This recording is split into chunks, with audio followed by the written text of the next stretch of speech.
सत साहिब सतगुरुदेव की जय। बंदी छोड़ कबीर साहिब जी की जय। बंदी छोड़ गरीबदास जी महाराज जी की जय। स्वामी राम देवानंद जी गुरु महाराज जी की जय हो।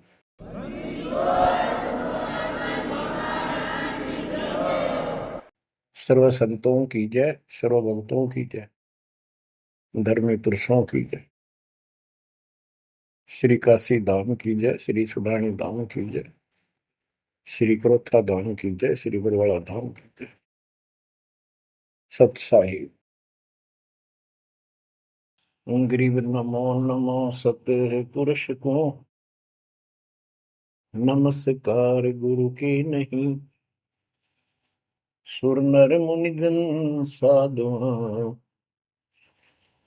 संतों सर्वस दीन। सतगुरु साहिब संत सब दंडवतम प्रणाम। आगे पीछे मध्य हुए किनको पूर्व। कबीर सतगुरु के उपदेश का सुनिया एक विचार। जय सतगुरु मिलते नहीं जाते नरक द्वार। नरक द्वार में दूत सब करते खेचातान। उनसे कभू नहीं छूटता फिरता चारों खाने। कबीर चार खानी में भरमता कबहू न लगता पार। सो फेरा सब मिट गया मेरे सतगुरु के उपकार। जय जय सतगुरु मेरे की जय जय सतगुरु मेरे की। सदा साहिबी सुख से वसियो अमरपुरी के डेरे की। जय जय सतगुरु मेरे की जय जय सतगुरु मेरे की। सदा साहिबी सुख से वसियो सतलोक के डेरे। निर्विकार निर्भय तू ही और सकल वैमान। जी साधो और सकल वैमान। सब पर तेरी साहिबी सब पर तेरी साहिबी। तुझ पर साहिब ना निर्विकार निर्भय। परमपिता परमात्मा कबीर परमेश्वर जी की असीम श्रद्धा से बच्चों आपको अमर कथा सच्चा ज्ञान सुनने को मिल रहा है। आपकी किस्मत परमाने अलग लेखनी से लिखी है, अलग आपका अकाउंट है जिस पर काल का कोई अधिकार नहीं है। बच्चों, परमात्मा का एक एक शब्द अपने को सत्य मानना होता है। या तो भक्ति पर लगो मत भोगो कष्ट। भक्ति पर लग के भी और भक्ति मार्ग में अविश्वास होता है तो वो प्राणी सफल नहीं होता।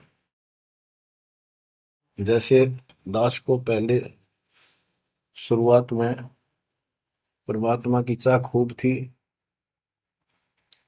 और ये सुना करते थे द्रौपदी का चीर मिट गया, नरसिंह दास भगत की कुंडी भगवान ने ली। तो इस तरह की बातें आत्मा मानती थी भगवान कुछ भी कर सकता है, पर कोई कह देता था नहीं ऐसा नहीं हुआ करता है, तो वैसे भगवान की आस्था बनाने के लिए कह रखा है ऐसा नहीं हो सकता। तो मन ये भी मान लेता था कि ऐसा ना होगा, पर भगवान तो है। केवल इतना मानकर भक्ति कर रहे थे, दीक्षा भी ले ली थी। और फिर परमात्मा ने ऐसा अजब गजब किया, वो सारी शंका मिटा दी। लोहे की जाड़ी को 1 फुट से ज्यादा बढ़ा दिया, और दोनों को बढ़ा दिया, एक को नहीं। तो बच्चों, विश्वास बहुत जरूरी है। जैसे आपको उदाहरण दिया जाता है सत्संग के माध्यम से। एक गांव के बाहर दो साधक साधना कर रहे थे। एक 40 साल से बैठा था, आयु 60 के आसपास हो चुकी थी। दूसरा 4 वर्ष से साधना करने लगा था, वो भी घर त्याग कर बाहर आश्रम बना रखा था। तो बच्चों, वैसे तो साधना दोनों की ही शास्त्र विरुद्ध थी। पिछले संस्कार से प्रेरणा इतनी प्रबल हो जाती है कि आत्मा भगवान की तरफ तड़प जाती है, उसको खोज के लिए निकल पड़ती है, और जैसा कोई मार्गदर्शन मिलता है उसी अनुसार अपना सारा जीवन कुर्बान कर देती है। उससे उसको कुछ तप मिल जाता है, बन जाता है, और कुछ सिद्धियां आनी शुरू हो जाती हैं। उससे उसका वह बोलबाला हो जाता है। फिर उसकी मृत्यु के बाद वह एक यादगार बना दी जाती है। वो नरभाग, आप तो नरक में गया, आने वाले उस गांव की कई पीढ़ियों को भी नरक भेजने का सामान तैयार कर गया।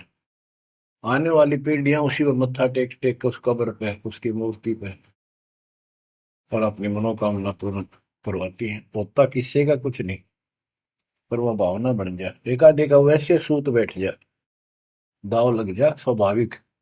जो भक्ति ना करते उनका भी हो जाता है, वो तो उसका संसार होता। और वो नियमित उसका कर देते थे, हम भी ऐसे ही थे। अब बताना चाहता दास, फिर भी विश्वास बहुत काम करता है। भगवान उसके नंबर देता है अलग से, तो उसकी भक्ति में आस्था अगले जन्म में भी बनी रहती है इस तरह की क्रियाओं से। जो आस्तिक और नास्तिक दोनों क्रिया करता है, वो घर का रहता ना घाट का। एक देवदूत आया करता था ऊपर से, विष्णु जी के लोक से। और वो आकर के उन दोनों भक्तों से काफी देर तक चर्चा परमात्मा की करता था, प्रश्न करते रहते थे, भगवान ठीक है, वहां की व्यवस्था कैसी है। तो वो दोनों, ये देवदूत दोनों भक्तों के पास घंटों बैठ कर जाया करता था। देवदूत से भगवान ने पूछा भी, विष्णु ने, कहा जाता है ये ऐसे ऐसे आपके भगत हैं, बहुत गजब के, कुर्बान हाथ के लिए तो उस गांव में, और मैं वहां बैठ रहता हूँ कुछ देर जाके, आपके ऊपर तो कुर्बान है। तो भगवान बोले, विष्णु जी बोले, मैं भगत तो एक है, एक तो वैसे टाइम पास करे। देवदूत बोला, जी वो होगा जो 40 साल से आपके लिए कुर्बान अगर छोड़ के आया हो। तो भगवान बोले, ना, दूसरा जो 4 साल से बैठा है वो भगत है, उसको मुझ पर विश्वास है और बड़े पर को विश्वास नहीं है। ये बात उस देवदूत का गले नहीं उतरा, ये तो हो ही नहीं सकता। तो भगवान ने समझ लिया कि देवदूत की विश्वास नहीं मेरी बात पे। तो विष्णु जी बोले, भाई एक काम करना देवदूत, आज तू लेट जाना समय से, दोस्त जिस समय जाता है,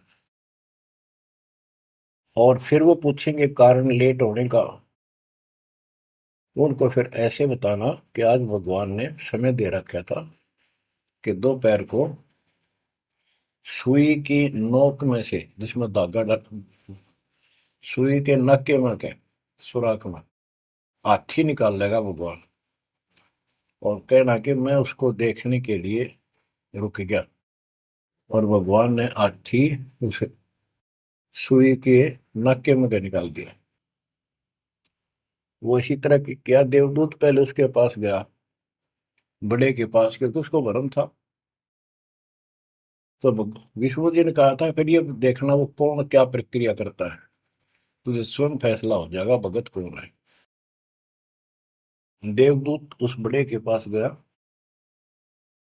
उसने भी ये जाते कारण पूछा कि क्या बात, देवता से लेट हो गए, आपकी बहुत इंतजार थी और आपके साथ बैठकर भगवान की चर्चा करते थे, अच्छा समय व्यतीत होता था।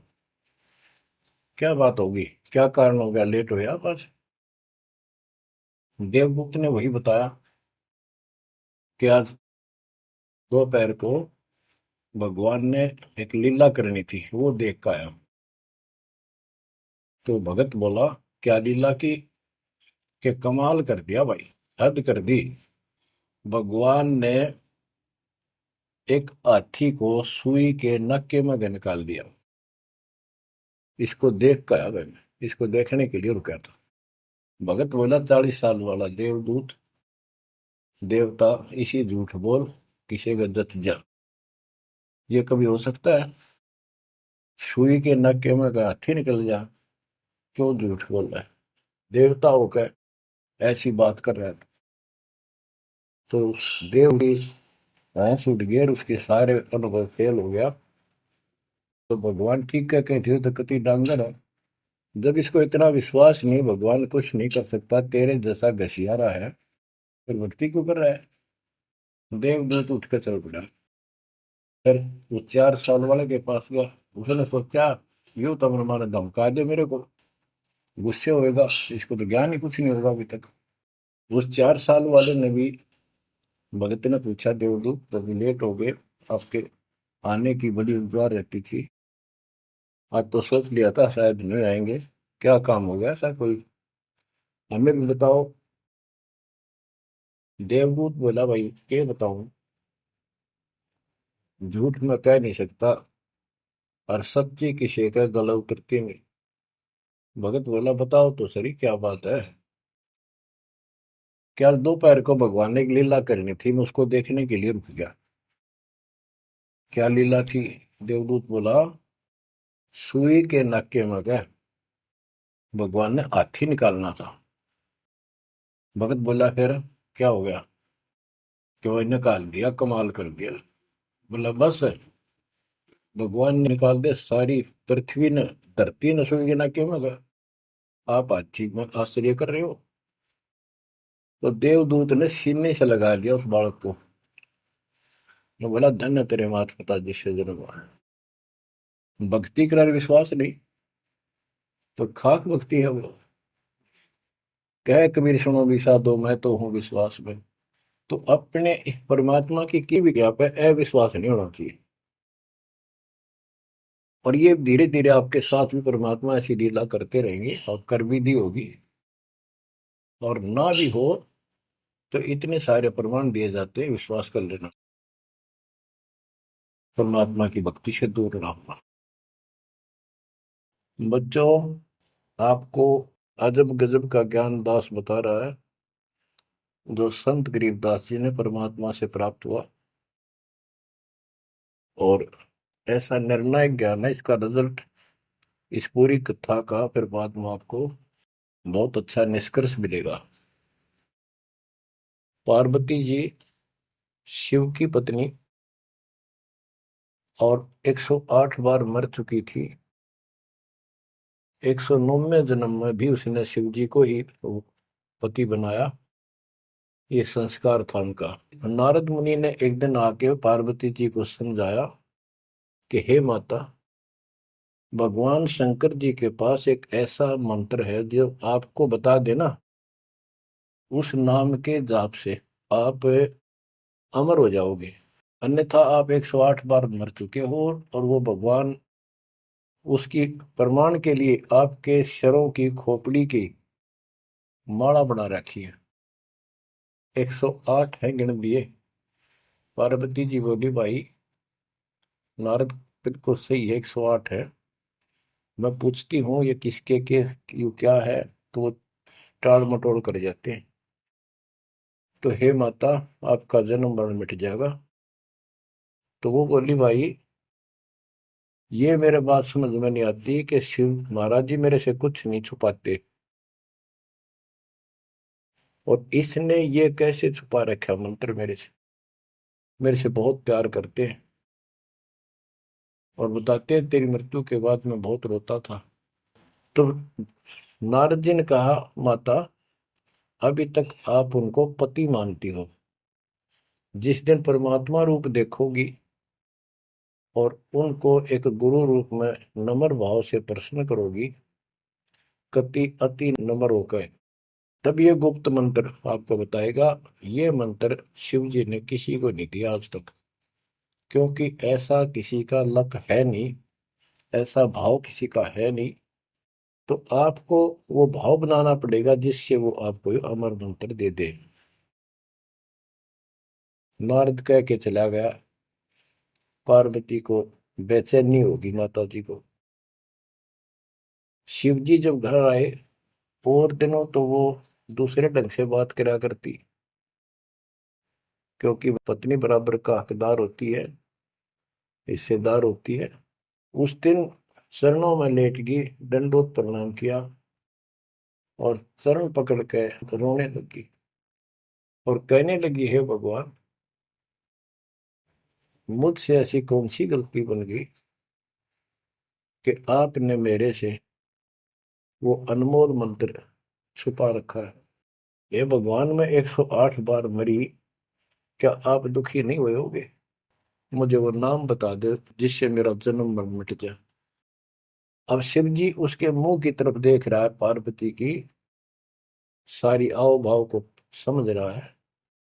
कहने लगा, पार्वती आज तेरे को कौन सा भगवान आत्मा मिल गया जिसने तेरी बुद्धि बदल दी? ये तेरी बुद्धि का ज्ञान नहीं है, तेरे को तो मैं जानता हूँ। ये बात तेरे मन में भी नहीं आती थी। मैंने कोशिश भी की, भक्ति किया करो। आप कह देती थी, आप भगवान हो, मुझे क्या जरूरत है, मैं भगवान के साथ हूँ, मैं उनकी अर्धांगिनी हूँ। तब पार्वती जी ने बताया कि नारद जी आए थे, उन्होंने मुझे ये सब बताया। तो भगवान शंकर बोले, पार्वती सुन ले, जितनी बार तू मरी मेरा पागल जैसा हाल हो जाया करता था। एक बार तो राजा दक्ष के यज्ञ में जलकर मरी, तेरे अस्थि पिंजर को उठाए मैं 10,000 वर्ष तक घूमता रहा था, तो आप कंधे पर रख के और पार्वती पार्वती करता हूँ। तो एक सुदर्शन चक्कर आया, उसने काट के तेरे टुकड़े कर दिए शरीर के। जब मैं ठगा सा रह गया, मेरे हाथ कुछ नहीं बचा, फिर तेरा जन्म हो गया, शादी फिर होगी। वह भूल पड़ी। ये मंत्र ऐसा अजब गजब है, ये आम व्यक्ति को नहीं बताया जा सकता। भगवान शंकर जी ने कहा कि अब तेरी आत्मा सच्चे दिल से डिमांड कर रही है, अब मैं तुझे यू नाम दूंगा। गरीबदास जी बताते हैं कि जैसे सीप एक जानवर होता है, शंखला सा जैसे एक शंख होते हैं, इस टाइप के मजबूत शरीर का, और उसको सीप बोलते हैं, सीप। वह सीप जो है, गर्मी हो जाती है जब उसको अंदर पानी की डिमांड होती है, मोती बनाने के लिए उसमें प्रेरणा होती है, जैसे पशु में गर्भ धारने की होती है। उस समय सीप समुद्र के ऊपर आ जाती है, ऊपर बादल गरज रहे होते हैं। यदि उसका मुख खुला हो और बारिश की एक बूंद भी उसके मुख में चली जा, तो उससे मोती बनना शुरू हो जाता है। उस बूंद को लेकर शिप वापस समुद्र में गोता लगा जाती है, उसमें मोती बन जाता है। और यदि सीप का वो मुंह बंद हो तो सारा सामान बरस जाए उसके ऊपर, मोती नहीं बने। तो पार्वती को समझाया कि अब तेरी सीप का आत्मा का मुंह खुल चुका है, अब मैं यू नाम दूंगा, असर करेगा। और पहले तेरी सीप आत्मा का मुंह बंद था, इसलिए ये उन्मोद मंत्र ऐसे व्यर्थ नहीं कर सकता था। फिर कहा कि चलो, सुबह सुबह एकांत स्थान पर पहुंच गए। वहां एक सूखा वृक्ष था, पत्ते भी नहीं थे, उसके नीचे बैठ गए। और बच्चों वहां पर दोनों हाथों की ताली बजाई, तो आसपास के पक्षी उड़कर भाज गए, इतना शोर हुआ। और जो अंडे थे वो बच्चे बढ़ के उड़ गए। उसी वृक्ष की खोगड़ में एक खोखले स्थान पर तोते के अंडे थे। वो जो अंडे थे, उस स्वस्थ अंडे तो बच्चे बढ़ के उड़ गए। अस्वस्थ था एक अंडा, कति खराब हो गया था, गंदा हो गया था, वो वहीं रह गया। भगवान शंकर को पता नहीं था कि इसमें कोई तोते के बच्चे भी हैं, अंडे भी हैं। उनको मालूम था कि अंडे भी होंगे तो बच्चे बनकर जा चुके होंगे। अब बच्चों, बहुत सी कहानी इस एक ही कथा से आपको समझ में आएगी। जैसे ये क्या करते हैं, भक्ति ना करके मृत्यु के प्राप्त हो जाते हैं, फिर क्या करते हो, अस्थियों को उठाते हैं, जड़ी हुई हड्डियों को, उनको उठाकर गंगा में बहा के आते हैं। उनका उद्देश्य तो ये होता है कि इसको इतने गहरे पानी में डाल दे कि जो व्यक्ति मर जाता है, स्त्री या पुरुष, जब वो प्रेत बन जाता है तो अपने घर आता है। घर में वो अपने बॉडी को खोजता है, फिर वो जाता है शमशान घाट पे। उसको एहसास होता है कि ये ताजा ताजा जो फूके गए हैं, ये तेरी हड्डी है। उन हड्डियों को अपनी मान कर उनके चिपक जाता है भूत। और फिर कभी घर और कभी उन हड्डियों के पास वहां चक्कर काटता रहता है और परिवार वालों को तंग करता है। तो क्या कर, इसीलिए उसको उन हड्डियों समेत उठाकर उसने इसी जगह डाल दे है, उसको भेदा नहीं लगता और वो भटक भटक के चला जाता है। तो बच्चों, अब हमने न तो ये क्रिया करनी क्योंकि हम भूत बनाए को नहीं, हमारी सच्ची भक्ति है और उससे कोई समाधान नहीं हो जाता। तो इसी प्रकार तो दास बताना चाहता है कि मरने के बाद भी उन हड्डियों को भी वो जीव अपना मान रहा था कि मेरी है, उनके चिपक जाता है। इसी प्रकार जो गंदा अंडा हो गया था, वो आत्मा उसका चिपकी हुई थी कि मेरा है।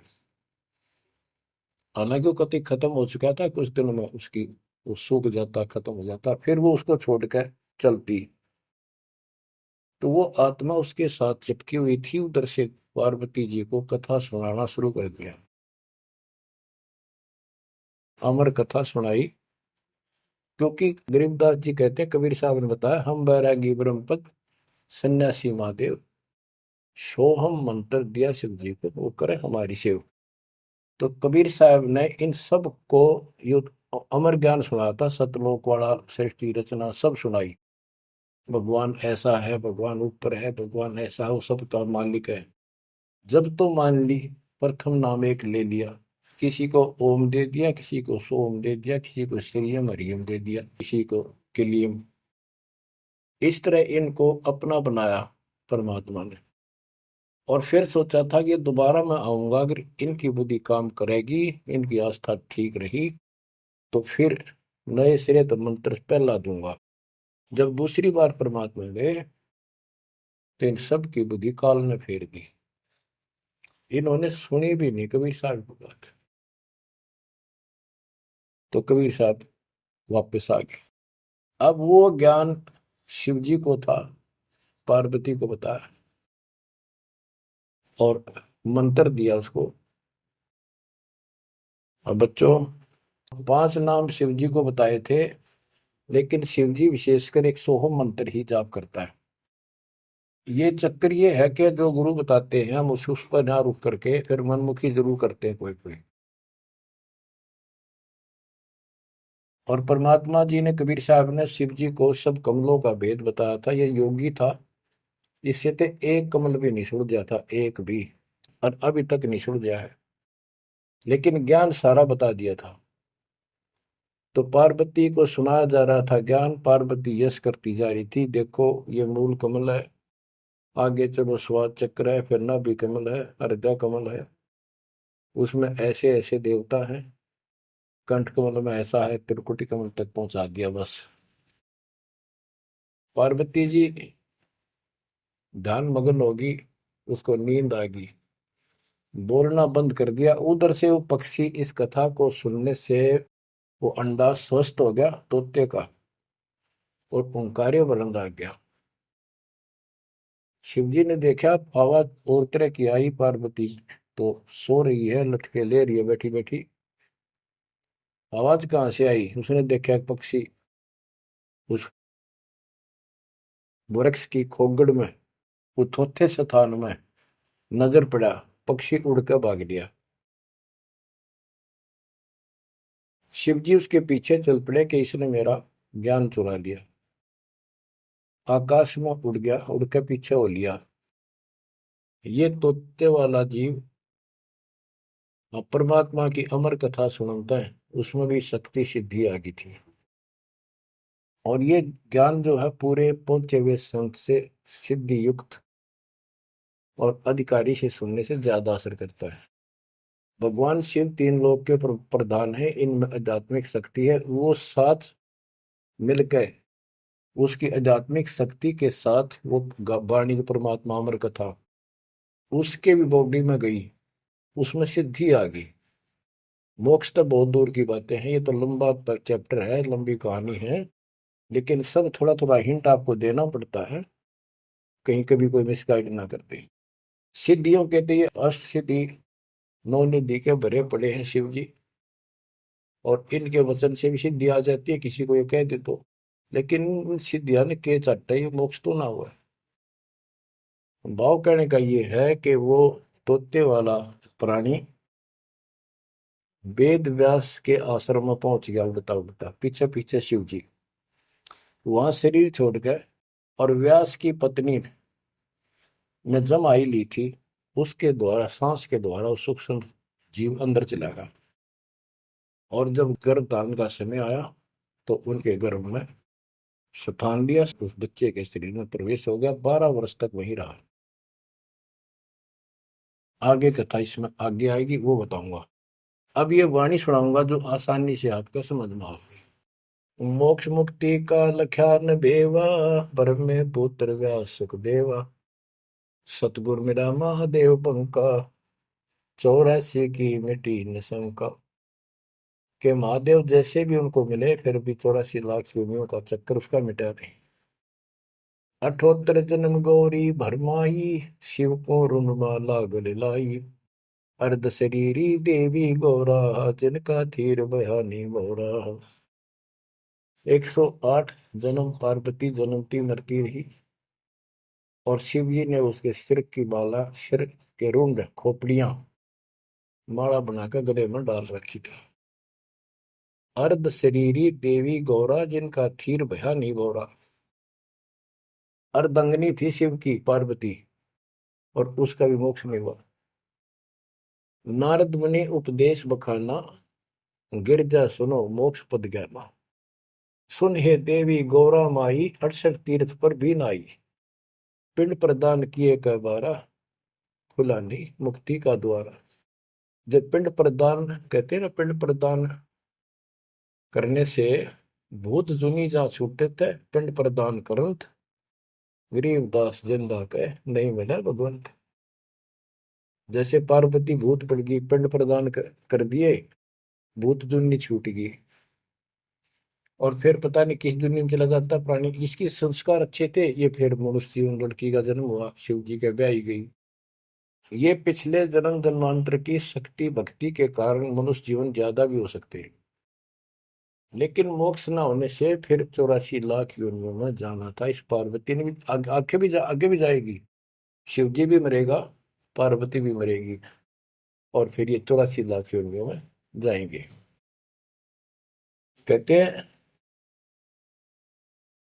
चंद सूरज की आयु लग, जो जीव का रह शरीर। सतगुर से बैठा नहीं तो अंत कीर का कीर। अगर चांद सूरज की आयु तक भी जीव का शरीर रहे और पूरा सतगुरु मिला नहीं, तो अंत में कीड़े मकोड़े बनेगा। अब नारद जी बता रहे पार्वती जी को, सुन हे देवी गौरा माई, 68 तीर्थ पर भी नाई। पिंड प्रदान किए कह बारा, खुला नहीं मुक्ति का द्वार। सारे कर्म कांड कर लिए तेरे मृत्यु के बाद, तेरा फिर भी मोक्ष नहीं हुआ, फिर जन्म हुआ। रुंडमाला शिव के गले माही, सो देवी तुम जानो माही। ग्रीव रुंडमाला शिव के गले, गेजा के सब शीश। भक्ति दुराई देव को ना परसा जगदीश। तुमरा देवी रूप विशाला, शिव तो पैर रहे रुंगमाला, भौतक पर लहो हो जाई, लंबी उम्र शिव कलिमाई। दीर्घायु शिव है अनुरागी, तुम देवी गौरी दिल त्यागी। मूल मंत्र ने नाम सुनाया, ताते कल्प हुए तेरी काया।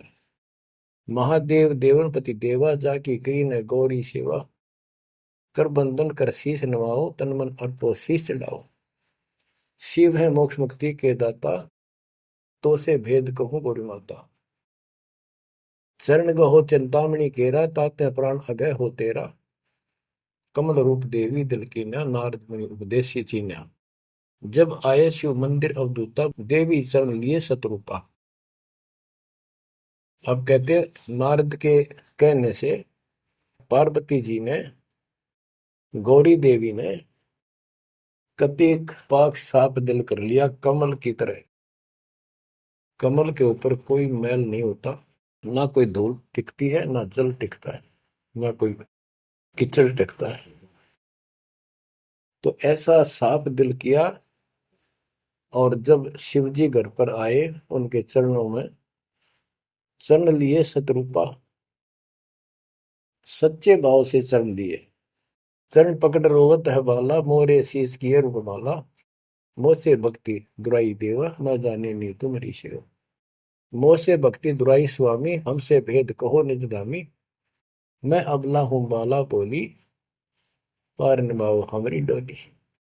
कति चरण पकड़ के कहने लगी, मैं तो बोली बोली सी लड़की हूं, और मेरा बेड़ा पार करो। बच्चों, ये सारी कहानी आपको मौखिक सुना दी। इन वाणियों में सारा इसी का निष्कर्ष है।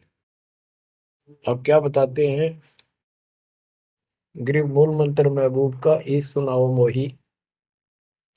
पार्वती जी कहती है शिव जी को कि उस परमात्मा का समर्थ शक्ति का जो मूल मंत्र है वो मुझे बता दो। अब इन मूल मंत्र का पता नहीं, जिस भी नाम को ये गुप्त रखते हैं, जो विशेष नाम इनके पास है, उसी को मूल मंत्र मांग रहे थे। गृह मूल मंत्र महबूब का ए सुनाओ मोही, युगन युगन के पातक कटे, छूटे तें दिल द्रोही। पूर्व जन्म की कथा सुनाओ, मूल मंत्र हमें शिव गोराओ। भूल रही भवसागर हमी, मोक्ष मुक्ति के दाता तुम ही। शिव बोले सुन देवी बाता, को उपदेशी मिला विदाता। ये तो ना ही ज्ञान तुम्हारा, हम सो भेद कहो परवार। कि आज जैसे तू बोल रही है कि तेरी बुद्धि की बात नहीं, तुझे कौन ऐसा भगवान आत्मा मिल गया जिसने तेरा मन फेर किया। गिरजा कह सुनो शिव स्वामी, तारण तर आदि घरनामी। नारद मुनि उपदेश समोदम, दीन ज्ञान ध्यान परमोदम। शिव समर्थ बोले हैं जब ही, गौरी ज्ञान सुनाया तब ही। कोटि कल्प प्रलय युग बीती, ज्ञान ध्यान सब ही परचिति। तुमरा मन नारद मुनि फेरा, सुनो ज्ञान तुम गौरी मेरा। बनखंड चलो गौरी दीवानी, पंछी सुने न हमारी बानी। ऐसे स्थान पर चलो पक्षी भी कोई हमारी बात ना सुन सके। जब शिव कर से लाई तारी, उड़ गए पंछी नर और नारी। जहां एक सूखा तरवर ताक्या, वहां पर एक सूखा वृक्ष देखा। शिव को आसन तहां वहां रखा, उसके नीचे अपना आसन लगा दिया, पार्वती को साथ बैठा दिया। जहां एक गंदा अंडा तिसमाही, तिस जाने तय समर्थ साई। योग असंख्य कल्प बरमाया, पूर्व जन्म कोई पिछला आया। अब तुम सुनो गौरी मेरा ज्ञाना, आसन मुख कर कोटिसाना। आसन पदम लगाओ गौरा, मेर दंड सुधा कर भोगा। गरीब आसन पदम लगाए कर, भंवर चुड़ाओ सुन। अनहद नादू बाजही, जहां लगाओ तुम। और क्या बताते हैं कि उस वृक्ष की खोगड़ में गंदा अंडा पड़ा था, और उस गंदे अंडे वाले जीव के असंग जन्म 84 लाख योनियों में हो चुके थे। यहां से उसके भाग जागे, और तो पक्षी बन के उड़ गए, वो पक्षी बन नहीं पाया। बाद में उड़ा जब उसने सारी कथा उसके ऊपर असर कर गई। जैसे बच्चों बहुत बार बताते हैं, दास आपको बताता है कि ये अमर कथा जो गरीबदास जी की वाणी है, यह शिव जी वाली अमर कथा से कई हजार लाख गुना ज्यादा शक्तिशाली है, ज्यादा प्रभावी है। अब ये कथा सुनाने का मुझे कोई उद्देश्य नहीं, इसमें से ऐसा निष्कर्ष निकाल लूंगा आप हैरान रह जाओगे। जैसे एक सर्प कांटे का इलाज करता है, अब तो दवाइयां चल गई, पहले गार्डू होते थे, मंत्र बोलकर जहर तार देते थे।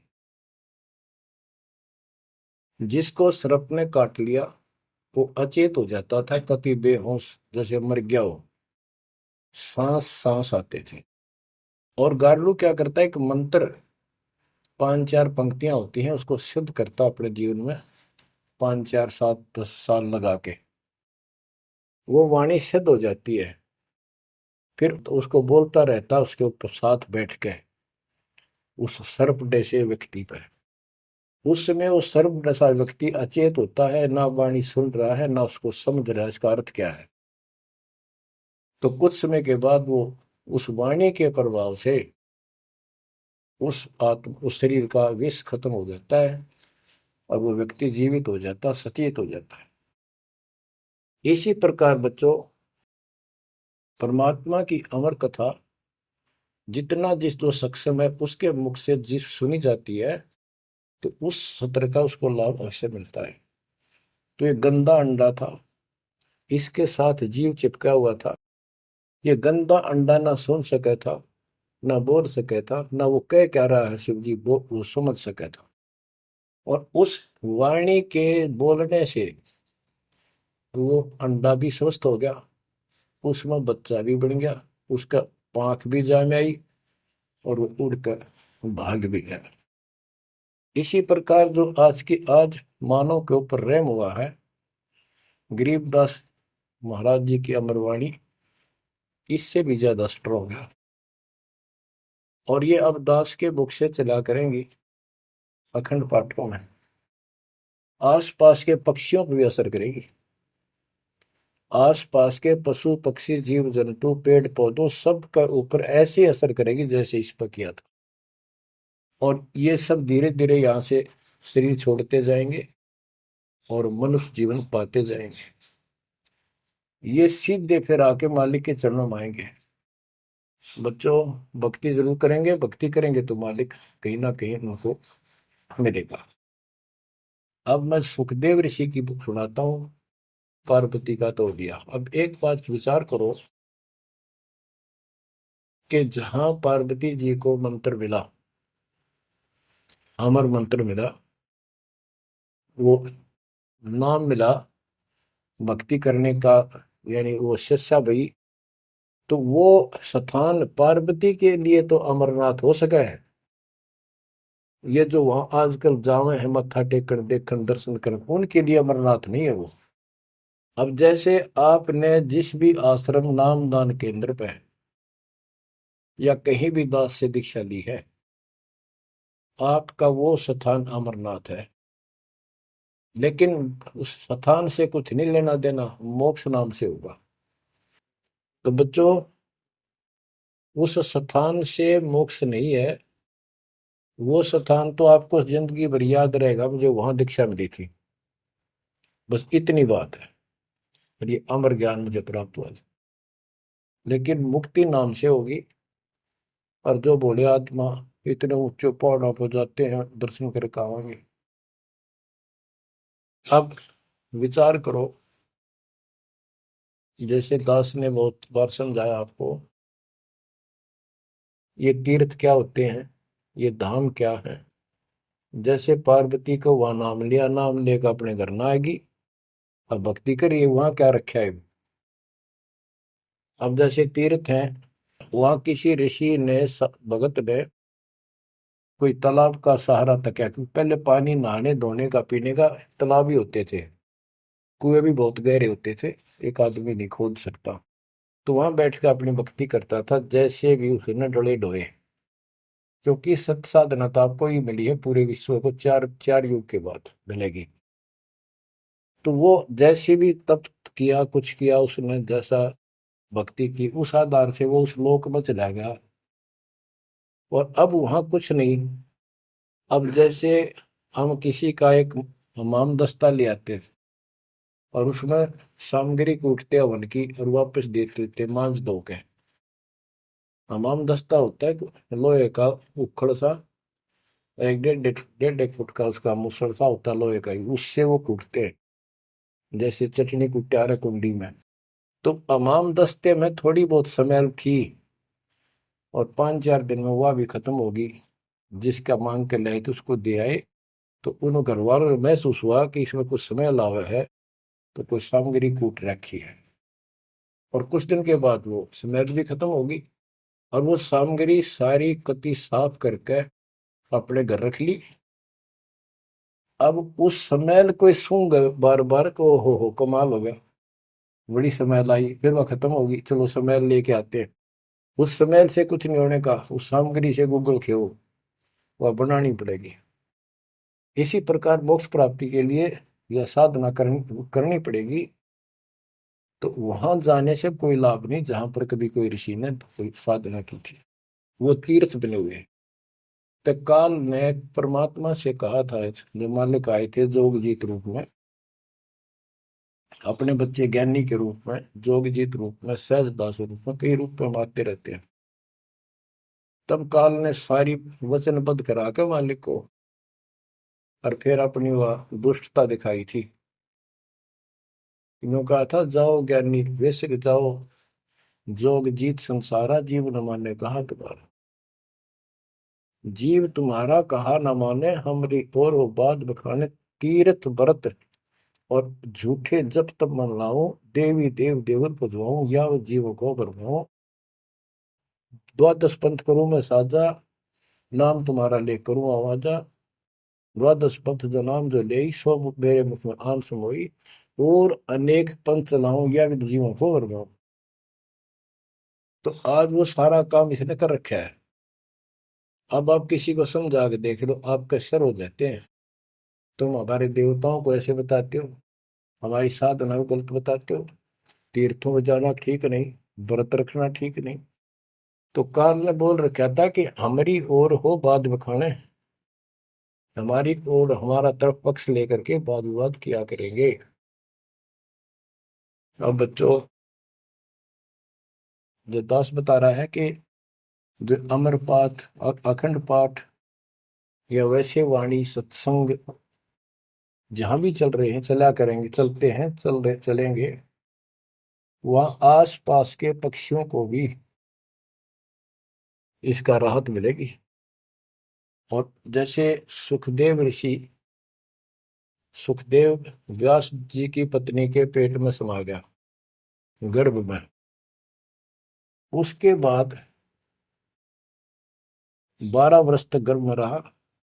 वहां उसको याद रहा कि पिछले जन्म तो असंख्य खो दिए, भक्ति नहीं बड़ी, अब के मानव शरीर प्राप्त हुआ और बाहर जाते भूल पड़ जाती है तो जुल्म हो जाता है। इस डर के मारे गर्भ से बाहर गया। 12 वर्ष बीत गए, ब्रह्मा विष्णु महेश को टेंशन हुई, ये तीनों आ गए।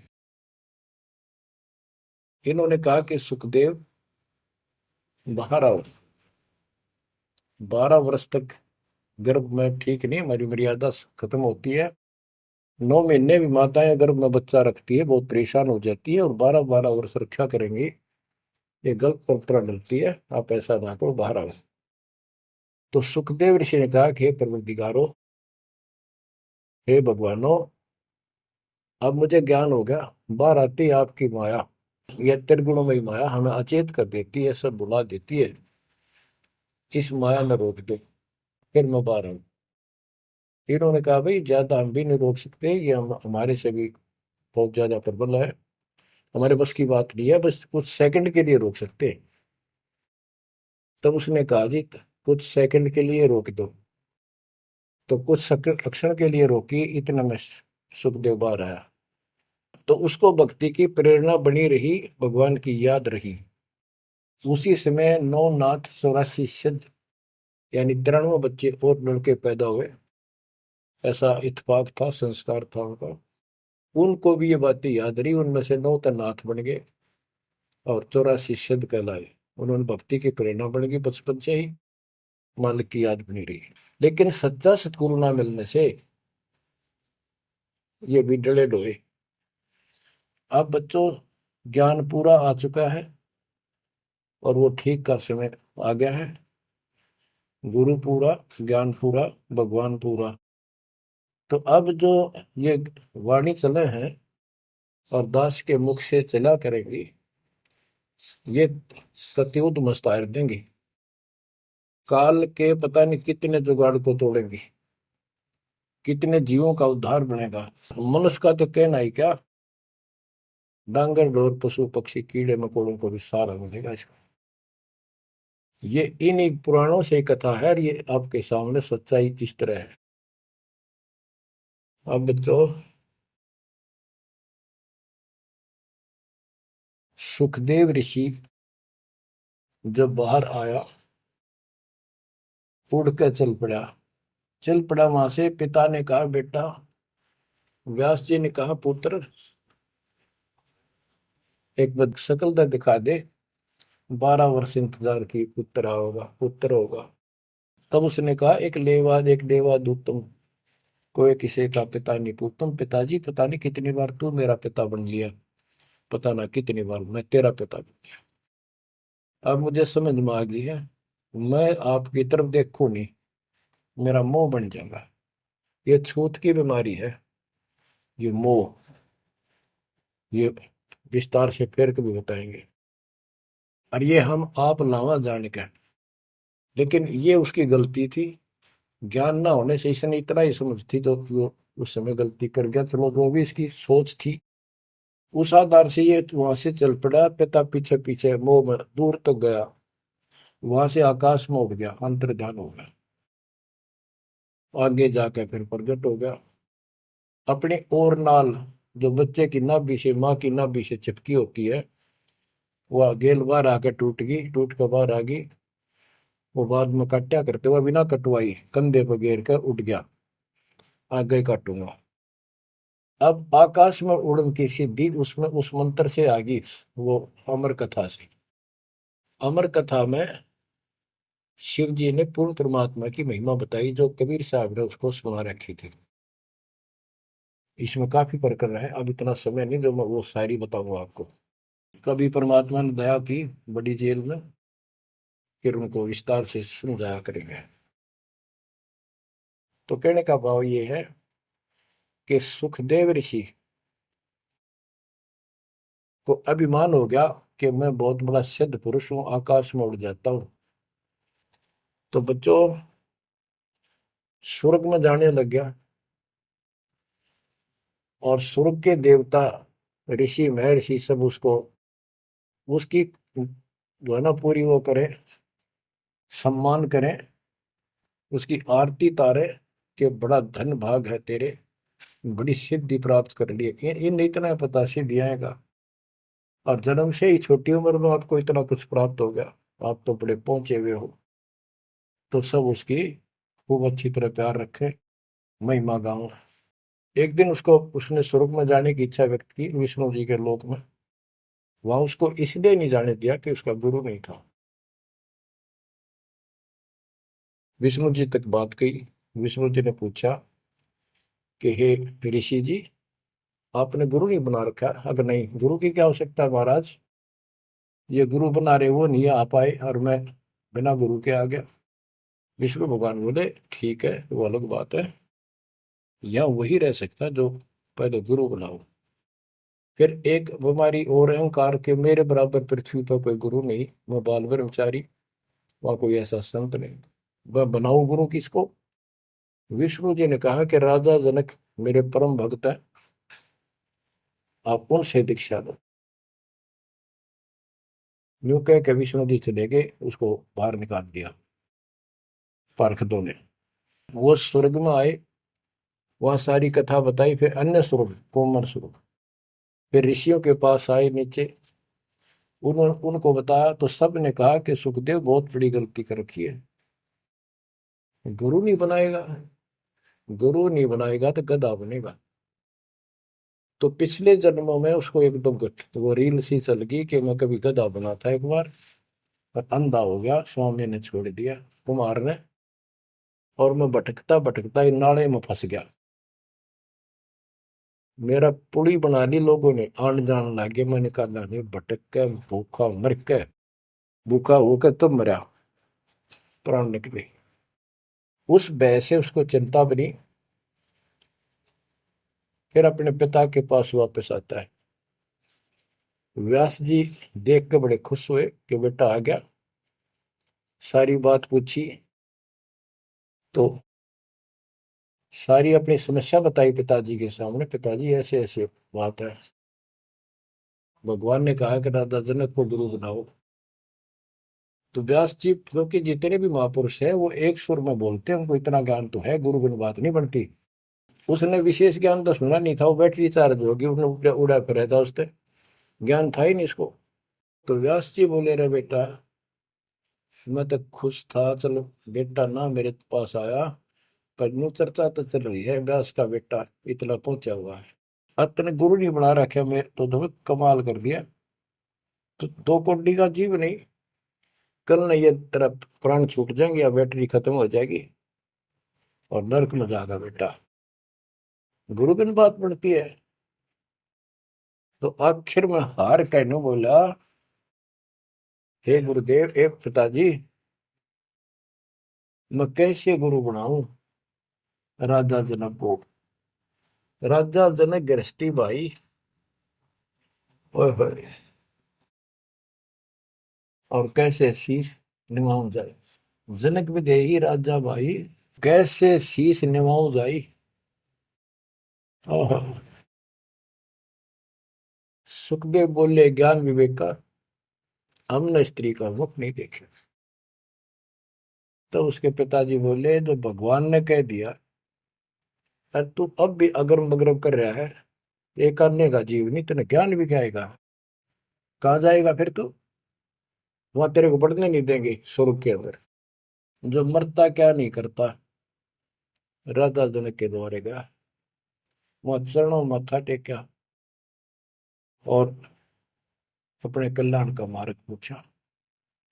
बच्चों, क्योंकि यहाँ समय बहुत कम मिलता है, इससे बहुत सी जानकारी होगी आपको, अजब गजब ज्ञान होगा।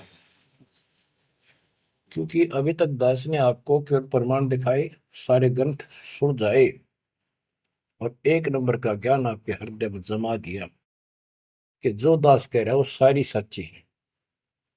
अब दास कोड वर्डों में, संकेतों में भी ज्ञान समझाएगा, तो भी आपकी आत्मा गिल्ला कैच करेगी साथ के साथ। गरीब गोता मारू स्वर्ग में, जा बैठो पाताल, गरीब दास ढूंढता फिरो अपने हीरे मोती लाल। आप वो हीरे मोती लाल हो बच्चों, आप सामान्य आत्मा नहीं हो। जब परमात्मा आपको कैसे रंग रहा है, रंग में कैसे दूध अमृत पिला रहा है आपको घर बैठे, आपको नहीं पता इसका क्या प्रतिफल होगा। बच्चे को माता पिता दूध पिलाते हैं, बढ़िया भोजन खिलाते हैं, उनको पता है कि इसको कितना इसका लाभ मिलेगा। बच्चे को ज्ञान नहीं होता, वो धक्के तो पिलावे, खेलने लग रहा हो, माँ लाओगी बुला के, आजा भाई आजा बेटी, दूध पियावेगी। बस दूध पीता पीता भी इन्होंने सोचा है, बच्चा अब छोड़ दे, जल्दी ही टांग ठोकूं, बाहर खेल का हो। अब वह दूध पिया के फिर छोड़ देती, जा भाई खेल है तू। तो बच्चों, ये अमृत दूध है आपकी आत्मा के लिए।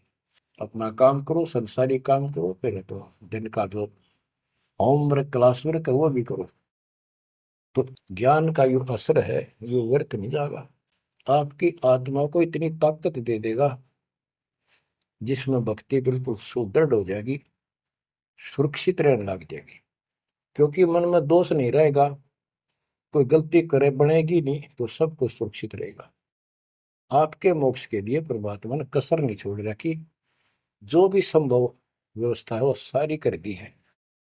बच्चों, तुम भी दया करियो, रहम करियो उस परम पिता पे। और इस दास की उम्र देखो, और दास कहाँ है 9 साल से, ये देखो, और यहाँ से आपके लिए क्या कर दिया उस दाता ने।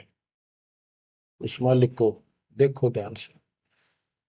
आप बालक नहीं हो, आपकी आत्मा में समझ आ जानी चाहिए कि ये क्या हो रहा है। कुर्बान हो जाओ, संसार की भूल जाओ बातों को। जो ज्ञान हम देते हैं उसके ऊपर समर्पित हो जाओ। तन मन धन सब अर्पिए, भक्ति मुक्ति के काज, जिनके उर्म बंदगी के इंद्र का राज। बच्चों, इंद्रिय कर्म न लग लगार, जो भजन करे निर्दुंदरे, गरीबदास जग कीर्ति होगी, जब लग सूरज चंद्रे, जब लग सूरज चंद्रे। बच्चों, आने वाली पीढ़ियां आपको भी याद करा करेंगी, जब तक चांद सूरज रहेंगे आपका नाम रहेगा कि हमारे कौन माता पिता, कौन दादा परदादा दादी इसे अमृत ज्ञान को हमारे कुल में लाए थे। आने वाली पीढ़ियों के उद्धार के लिए तुम जिम्मेवार हो। कुर्बान हो जाओ। परमात्मा आपको मोक्ष दे, सदा सुखी रखे। सत साई।